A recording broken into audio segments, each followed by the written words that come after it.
Hi there. So, my name is Abel Maestas, and I am a math teacher. Actually, right now, I'm an instructional math coach at Ceres Unified School District. And I've been a math teacher for 20 years in the classroom, a coach for 5.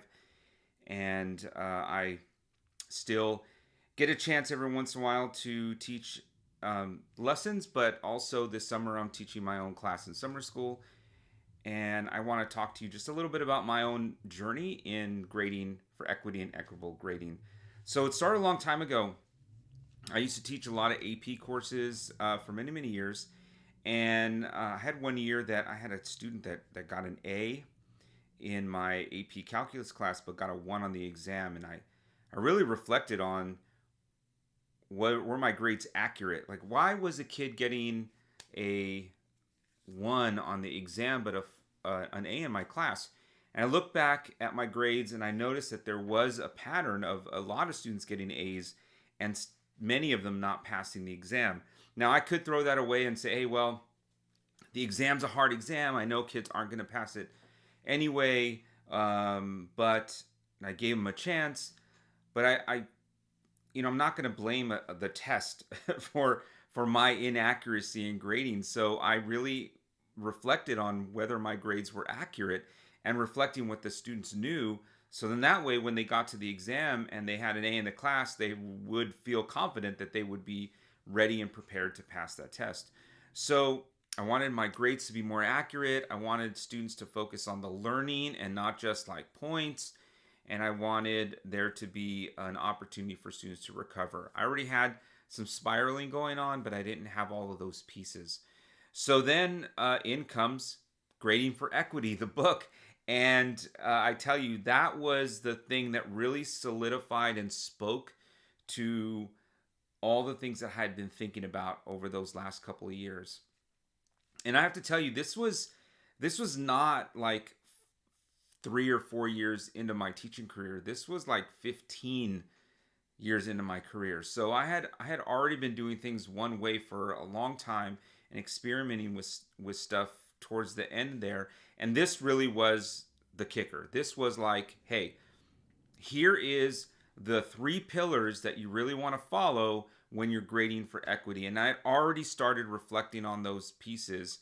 So having this book and showing me those 3 pillars of accuracy, motivation, intrinsically motivating, and bias resistance just really helped me focus on the things that I wanted to focus on to make my grades more equitable and more accurate. Before I went into a standards-based system, I was doing redos and retakes. I was I was doing some of those other pieces so that students would be able to recover. And it wasn't really until I really got into standards-based grading that I really saw the impact um, with the students. And so some of those impacts, I just kind of want to highlight one, was when I had a conversation with a student, and the conversation that I had with the student was the student wasn't doing well in the class. They came and asked me what they could do to raise their grade. They were worried about their grade. Of course, a lot of AP students are worried about their grade. And the moment that student said, which topic do I need to go back to and work harder on so that I can redo that grade? That was the moment that I knew that what I was doing was working, because the student didn't ask, what extra credit can I do? What points do I need to make? What does my score on the test need to be? They were really focused on the specific item and learning the outcome that they needed to perform to do well in the class. So it shifted the conversation from a points, gaining points, to talking about the learning. And that's when I knew that grading for equity was just, our standards-based grading was the way I needed to go. So I wanted just to talk to you about, just some advice as you go into being using grading for equity, using these pillars. Um, so one thing that I can say is that just try something, right? Start with thinking about how you can make your grades more accurate. Think about those things that skew your grading and make inaccuracy. I think many people can agree that they want their grades to be an accurate reflection of what the students know and the students are learning.